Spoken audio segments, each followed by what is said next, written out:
In most organizations, there is an entire layer of people who carry the blame for everything that goes wrong. Low engagement, they fail their teams. Poor communication from the top, they should have translated it better. Burnout spreading through the floor must be a management failure. Not the executives, not the board, not the consultants who parachuted in, ran 3 workshops, and disappeared. It's the middle manager. And here is what nobody wants to say it out loud. We have not redesigned the manager role in decades. Yes, we have added DEI mandates, hybrid work policies, AI tools, mental health check ins, and even 360-degree feedback systems. But we have piled all of it on top of a role that was essentially designed for the 1970s. So we actually have not rebuilt the foundation, we have added more weight to it. This is episode 12 of HR Techify, and today I want to talk about the manager tax. What it is, why AI is making it worse, and what the companies that tried to eliminate the manager layer have actually learned from it. So, if you manage people or report to someone who manages people or designs people systems for a living, this one is probably for you. Now, what do I mean by the manager tax? Obviously, I don't mean the formal parts of the job, the one-on-ones or the goal settings or even the appraisals. Those are visible. Those are measurable.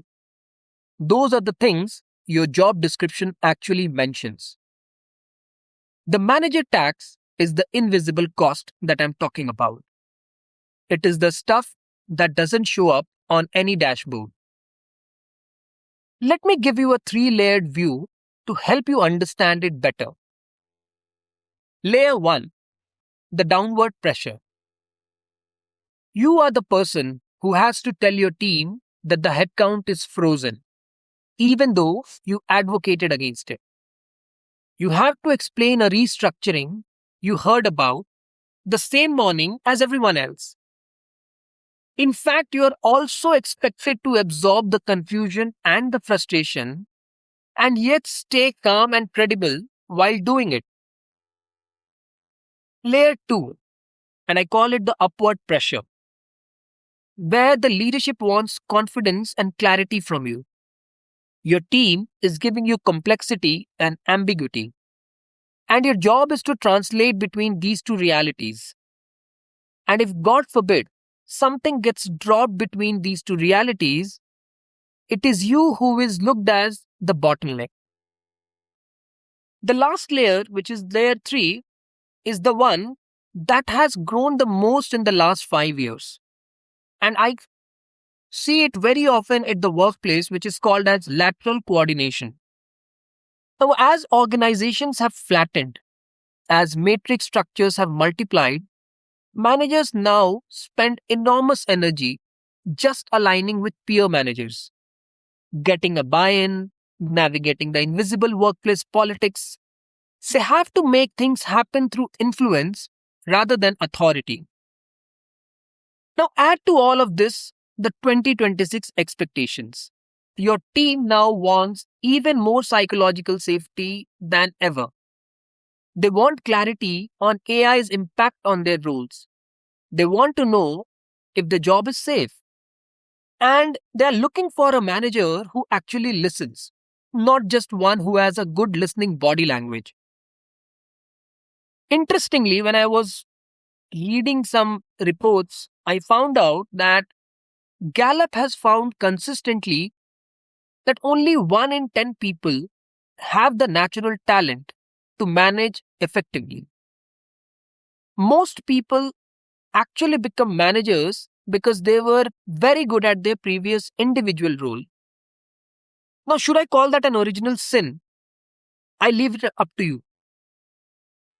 So you might be thinking, but doesn't AI help? Surely automation takes some of this off the manager's plate. But here is the counterintuitive reality.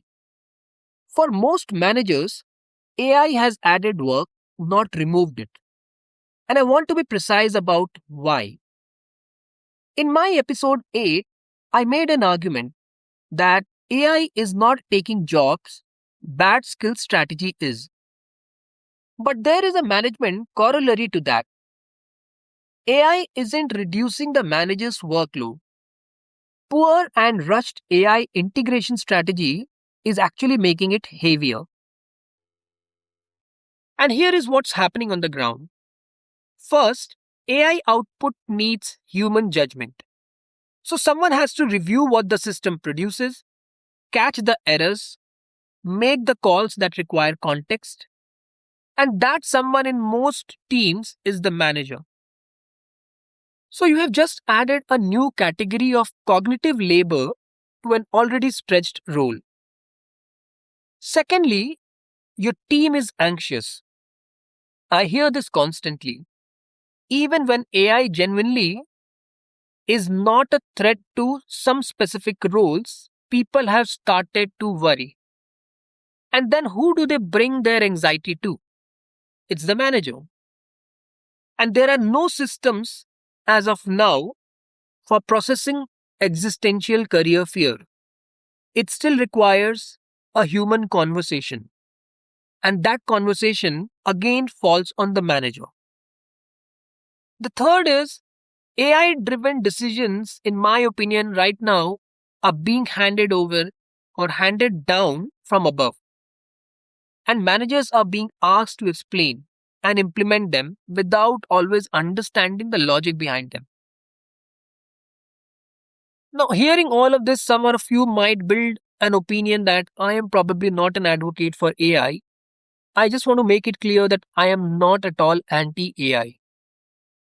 I think that these tools are genuinely changing the way we work and have a huge potential of transforming the workplace.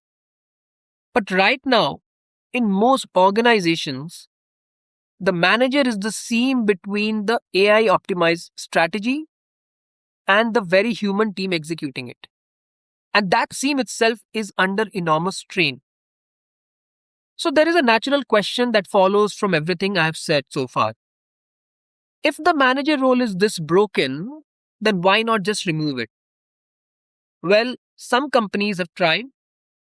For example, Hire, the Chinese appliance company, restructured around self-managing micro enterprises.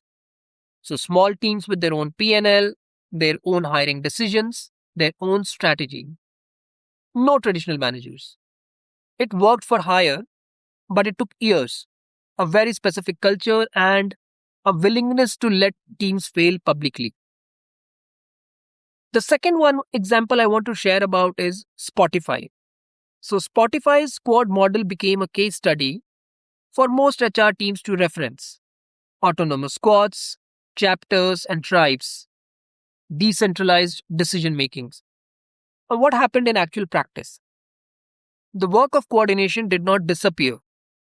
It actually just moved into an informal channel, probably Slack threads or ad hoc meetings, even unspoken hierarchies. In fact, Spotify themselves acknowledged that the model needed significant reworking. So here is the insight that I take from these two examples. The work of the management did not disappear in either of the cases. It rather got redistributed. But when you redistribute a work without a clear system, it may just go to anybody. And then you might end up with not getting anything done. Therefore, the manager role exists because coordination actually is a very difficult task. And the question is not whether we need coordination. The question is who should own what and how should the role be redesigned and not eliminated. So let me leave you with a reframe. Most organizations, when they realize their managers are struggling, what do? They go back to their training team, their HR team, and they ask, how do we train them better? How do we give them more coaching or more leadership development, probably even some emotional intelligence workshops? And That's not the wrong question, but you need to sit back and reflect. Is this the first question that you need to ask? Or have you been skipping the first question? The first question, actually, which people should ask is, which decisions should managers not own anymore? Think about your own organization. What decisions currently land on your managers that don't actually require a manager? It could be scheduling, it could be routing that through a tool, or status updates. Build a system to have status updates, low stakes budget approvals, automation. Now, every decision that you remove from the manager's plate is the energy returned to the work that requires a human. That could be anything. It could be building trust, giving an honest feedback, developing people, or even navigating ambiguity together. So, here is something practical I would ask you to try this week. Spend 10 minutes listing the decisions you or your manager makes in a given month. Then put each one through this filter. Does this genuinely require human judgment? Or is it an administrative overhead dressed up as management? And that audit will tell you more than any engagement survey. Middle managers are actually not the problem. They are the symptom of organizations that have not thought carefully about what management is actually for. And therefore, there is a need to design the role and not just fill it. That's episode 12 of HR Techify.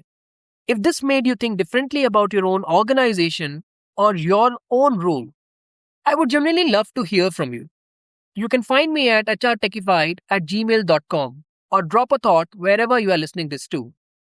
Until next time, take care of your managers as they are taking care of everyone else.